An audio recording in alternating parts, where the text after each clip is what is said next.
আমার জীবন ও বৃদ্ধির পরম উদ্ধাতা পরম দয়াল শ্রী শ্রী ঠাকুর, পরমারাধ্যা জগৎজননী শ্রী শ্রী বর্মা, পরম পূজ্যপাদ শ্রী শ্রী বর্দা, পরম পূজ্যপাদ শ্রী শ্রী আচার্যদেব এবং পরম পূজ্যপাদ শ্রী শ্রী অবিন্দাদা শ্রী চরণে আভূমি প্রণাম জানাই। এখন এই সাধারণ সভায় মঞ্চে উপবিষ্ট বরেণ্য সভাপতি, প্রিয় পরমের পুত পবিত্র পাঞ্জাধারী ঋত্বিক দেবতাবৃন্দ, প্রিয় পরমের পুত পবিত্র পাঞ্জাধারী অন্যান্য কর্মীগণ, ইষ্ট পথযাত্রী শ্রদ্ধ দাদারা ও মায়েরা, যথাযোগ্য স্থানে আমার প্রণাম, শ্রদ্ধা ও আনন্দিত জয়গুরু।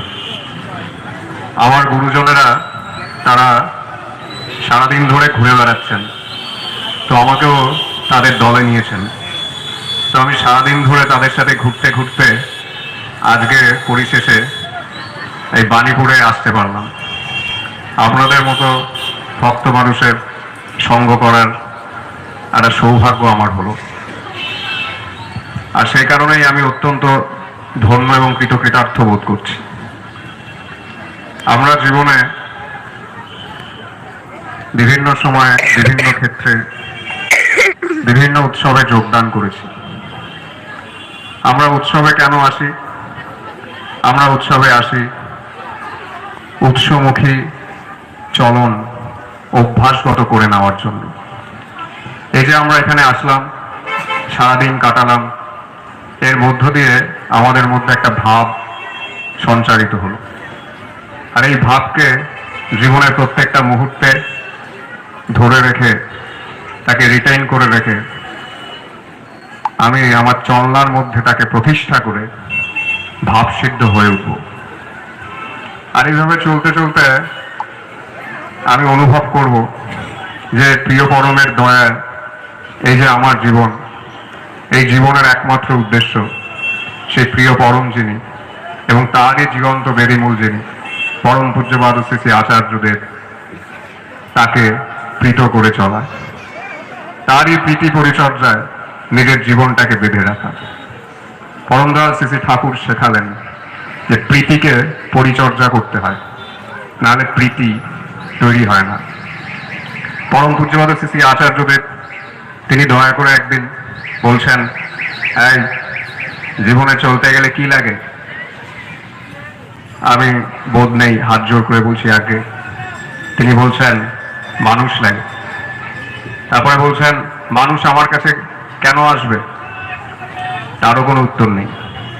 তিনি বলছেন যে মানুষকে সমাদর করতে হয়, মানুষকে ভালোবাসতে হয়। আমি যদি তাকে ভালোবাসতে পারি, তাকে সমাদর করতে পারি, তাহলে মানুষ আমার কাছে আসে। আমরা জীবনে চলার পথে ভাবি যে আমার জীবনে যদি অর্থ, বিত্ত, মান, প্রতিষ্ঠা, যশ এগুলো থাকে, তবেই আমার জীবনটা পরিপূর্ণ হয়ে যেতে পারে। ব্যাপারটা আদতে তা নয়। গত 17ই সেপ্টেম্বর পরম পূজ্যপাদ শ্রী শ্রী অবিন্দাদা তিনি স্বস্তি জাগৃহী উৎসবে এসেছিলেন, প্রায় সারাটা দিন ছিলেন। 17ই ডিসেম্বর তিনি এসেছিলেন। আসার পরে সারাদিন তিনি ছিলেন।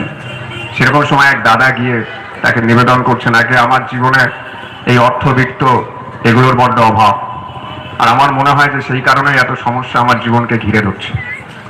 পরম পূজ্যপাদ শ্রী শ্রী অবিন্দাদা দয়া করে ঠিক সেই সময় তারই পার্শ্বদের মধ্যে একজনকে ডেকে বলছেন, এই শোন,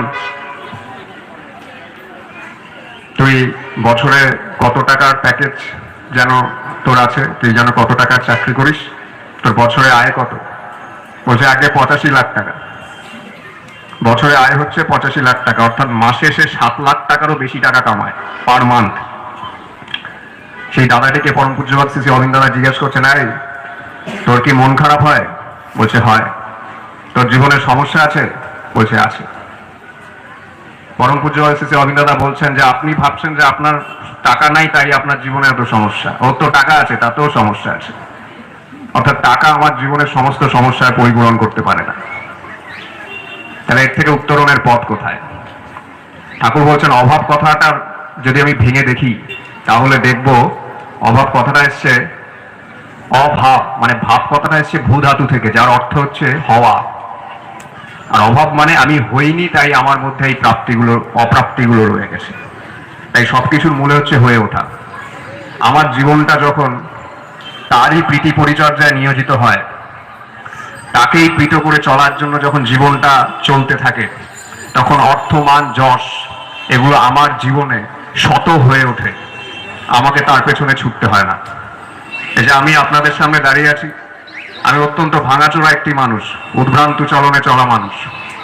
এই আমার মতো একটা দুর্বিনীত মানুষকে পরম পূজ্যপাদ শ্রী আচার্যদেব, পরম পূজ্যপাদ শ্রী অরবিন্দ দাদা শুধুমাত্র ভালোবাসায় পূর্ণ করে রেখেছেন। এখানে কোনো অপ্রাপ্তির হাহাকার নেই, বরং পূর্ণতা প্রাপ্তির উল্লাস আছে।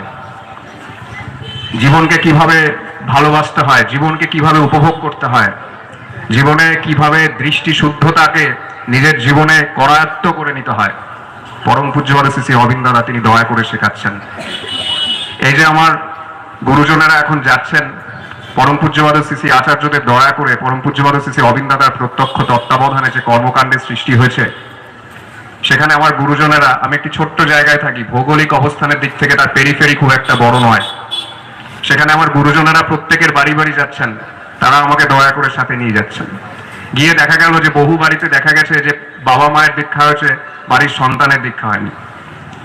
এখন প্রশ্নটা হচ্ছে, তাদেরকে সাথে যখন গল্প করা হচ্ছে, তাদের মনে এরকম একটা ভাব দেখা যাচ্ছে যে দীক্ষাটা এখন না নিলেও চলবে।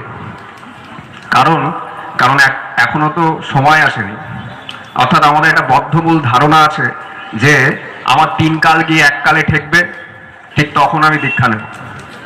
আসলে দীক্ষা সম্পর্কিত একটা মিসকনসেপশন আমাদের চিরকালই ছিল, এখনো আছে। কিন্তু প্রিয় পরম দয়া করে আমাদেরকে চক্ষুষ্মান করে তুললেন। তিনি বললেন যে how to be efficient in life, এই কৌশলটাই হচ্ছে দীক্ষা, আর কিছু না। যে কিভাবে জীবনে দক্ষতা অর্জন করতে হয়। আচ্ছা, কোনো মা কি চান যে তার ছেলেটা একটু বুড়ো বয়সে চাকরি পাক? কোনো মা কি চায় যে তার সন্তানটা আরো বেশি বয়সে প্রতিষ্ঠা পাক? সেটা তো চায় না। এই যে সমাজে প্রতিষ্ঠা পেতে গেলে, সমাজে নিজেকে যোগ্যতায় উত্তীর্ণ করতে গেলে যেটা সব থেকে বেশি প্রয়োজন, সেটা হচ্ছে দক্ষতা। এই দক্ষতা আসবে কোথা থেকে? দক্ষতা আসবে ওই গুরুর আদেশ পালন, গুরুর আদেশ কার্যে পরিণত করার মধ্য দিয়ে মানুষের শক্তি সংবর্ধনা এগুলো বেড়ে যায়। জীবনে একাগ্রতা আসে, তার নির্দেশ পরিপালন করার মধ্য দিয়ে আমার নার্ভাস সিস্টেমের মধ্যে একটা সামঞ্জস্য আসে, আমার কগনিশনের মধ্যে, আমার চিন্তা চেতনার মধ্যে তার একটা বিন্যাস তৈরি হয়। আমরা জীবনে সবকিছুই উপভোগ করার জন্য করি, আর মানুষ উপভোগ কিসের উপর দাঁড়িয়ে করে? প্রবৃত্তির উপর দাঁড়িয়ে। এখন প্রবৃত্তির উপর দাঁড়িয়ে আমি যে পথে হাঁটছি, এই প্রবৃত্তির মধ্যে থাকে অ্যাফিনিটি।